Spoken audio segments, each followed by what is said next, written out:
Hello, and welcome to everyone out there. This is the season finale for Season 2, Episode 9 of Atama's Review Corner. This show is made possible thanks to the Xbox 360 and its Avatar Connect Fun Labs app. I am your digital host, Atama Darkening. And today, I shall be continuing in the series of Mass Effect with Mass Effect 2. For any who missed out on my first review of Mass Effect, I will have a link in the info box right down here, or at least I believe it's down here. I'm never sure. But anyway, gather your weapons, crew, and ship, and prepare to be reviewed by the Reapers. So, as in my review of Mass Effect, I talked about an ancient threat that turned out to be the Reapers. In this one, you continue the battle against them as Commander Shepard. Rather than go straight into how everything is like I normally do in my reviews, let's start a little different. In fact, what is different between Mass Effect 1 and Mass Effect 2? For starters, Shepard's crew this time around is just as interesting as the first crew were. Out of all the new members, only 2 from the previous installment join up with Shepard. This time, the crew is more captivating, really shining in character development, at least in my opinion. For those who played and beat Mass Effect 1, and also decided to keep their save data, BioWare has incorporated the player's end save data from all the choices that were accumulated and made in Mass Effect 1. This can really influence how people react to Shepard, and helps to shape the world around the player to the way they want it. This is a great addition to the series, and gaming in general. Whenever a game can take a good variety of choices and have consequences shown throughout the game, heck, it's even better when it decides to continue in the sequels. This alone can really make this game and the players feel like it's their own, and become very immersed in all there is in the Mass Effect universe. Another great thing that BioWare does is listen to what the gamers like and didn't like in the first one. By doing so, they have massively improved upon the content and helped to get rid of what didn't work for the game and players. Within Mass Effect 2, there is an option of sending information to BioWare directly as you play the game. This can be accessed via the options menu at the beginning. This shows them what gamers do within the game, who was used the most for characters, and what choices were the most popular. It really helps to show, at least in my opinion, that BioWare loves to care about their audience, and to make their games more pleasing to those who really like to get involved in their stories and gameplay. The same classes that were in the first are back. However, this time each one has more tricks and special abilities that make the classes unique to one another, and gives a broader range of replayability to find the class that works best for the gamer. Like with such abilities as rushing across the room to an enemy, or to sending out drones. This time around, the battle zones and areas during missions and exploring are less repetitive, having less of the same environments and more different variations of environments to explore. In Mass Effect 2, the Mako car and exploration on mostly abandoned planets are completely gone. This was because they were considered to be very boring by the gamers, and BioWare listened. It was scrapped to give side missions more pizzazz and a better story feel. The dialogue tree is improved as well, giving more choices and letting Shepard say his own unique brand of dialogue. Unlike the first one, where it wasn't still bad, it was fun, but he followed whatever the player picked for the option or the choice. It's not done this time, though. What you choose, he says in his own brand of personality.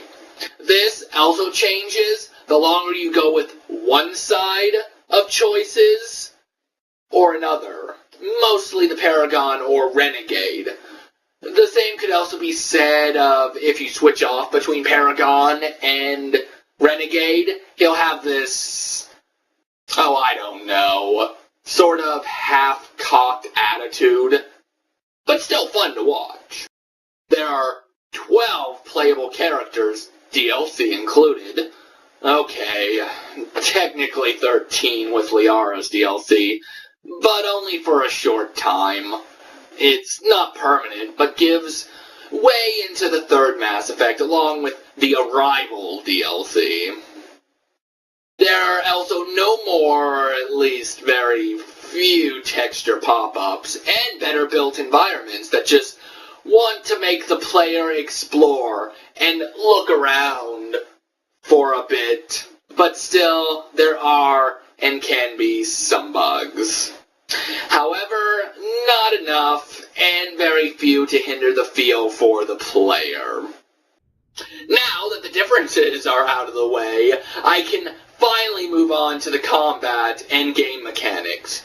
The combat has been much improved, and both the combat and mechanics are quite easier and smoother than the previous one. The AI is much more intelligent, and number two, I never had to issue any orders, which, as I mentioned in the first Mass Effect review, I had felt that giving out orders were pretty much pointless, as I did everything myself.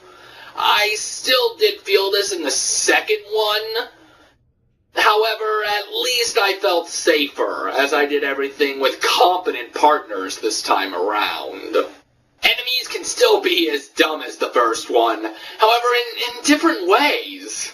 I, myself, play as an infiltrator class, and so this was especially true on the hardcore difficulty for me, where the enemies were still being just as dumb as in the first. If my party happened to be all knocked out, then the enemies would begin to close in on me.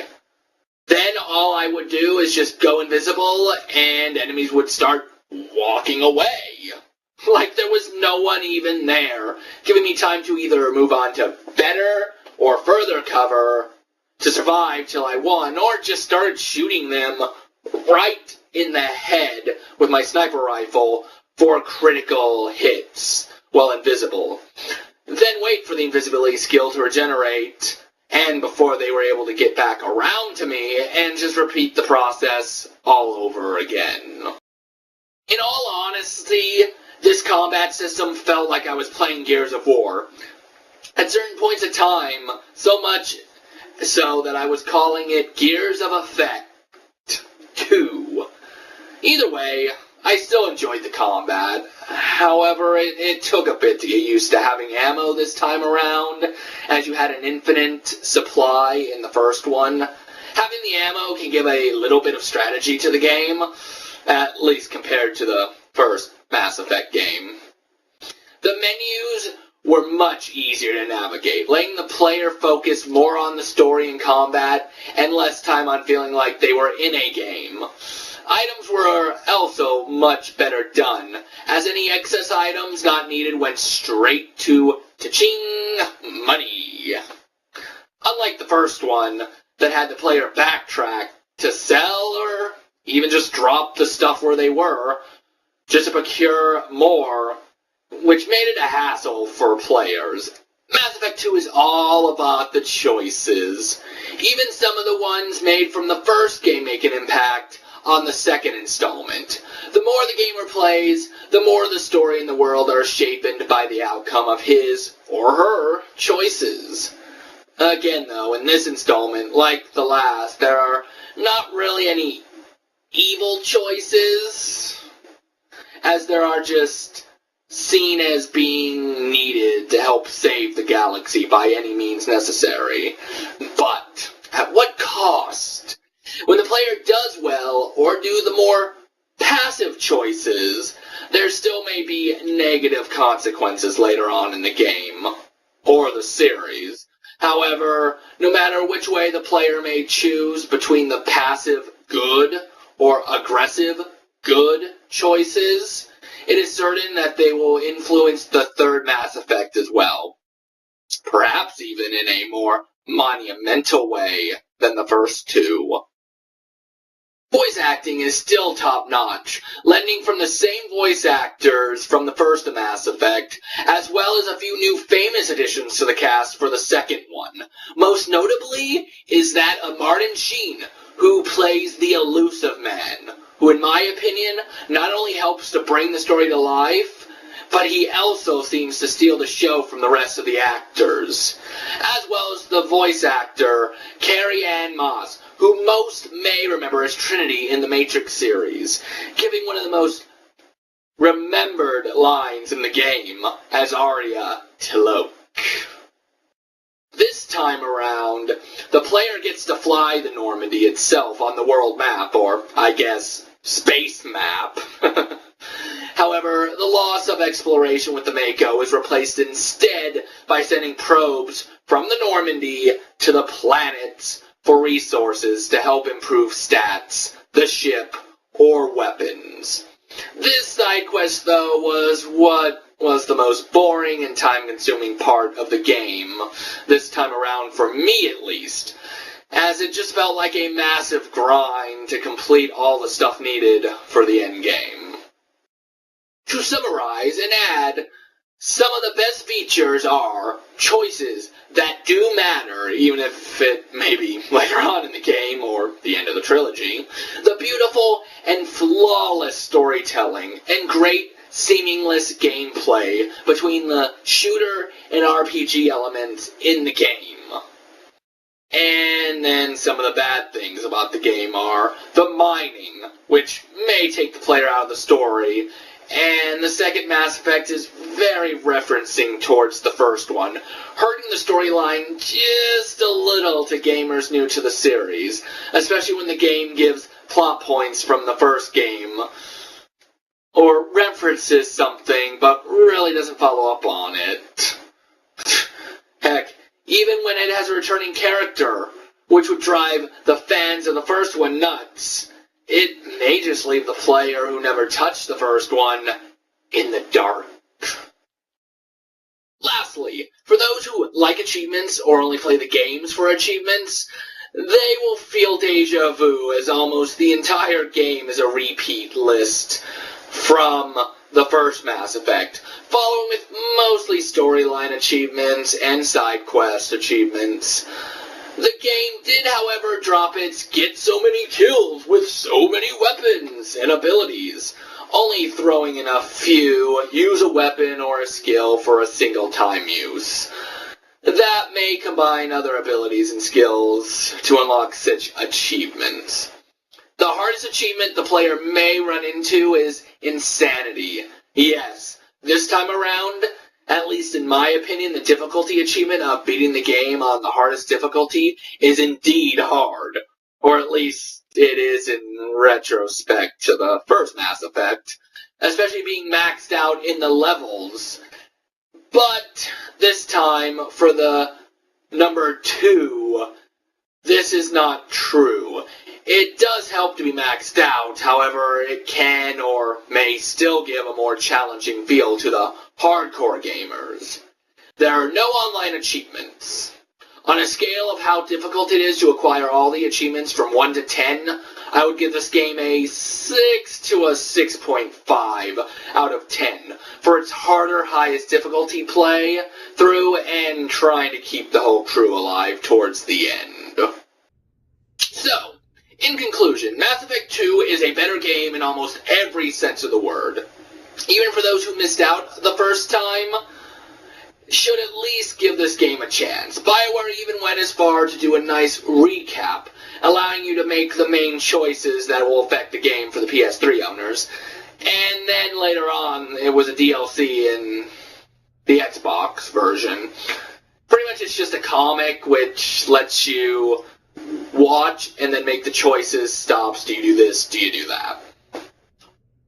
This game will be so much more powerful if the player has played the first one, however. And for those who love non-linear stories, Mass Effect 2 is one of the most non-linear games I have seen for an action RPG shooter. Only throwing one or two missions right in your face that needs to be accomplished. Yeah, this also seems to happen at the worst time, when the player, or at least me, just wanted to continue to explore first and get up as high as I could. In my opinion, games like Mass Effect 2 don't come around often enough, but when they do, this is when we, as gamers, win, along with the company that does it. The final score for Mass Effect 2 is 9.8 out of 10. So until next season, do come back at the beginning of January 2012 to Adam's Review Corner, Season 3, Episode 0, for the introduction to Season 3. And remember, keep gaming and reaching for those achievements in games and life.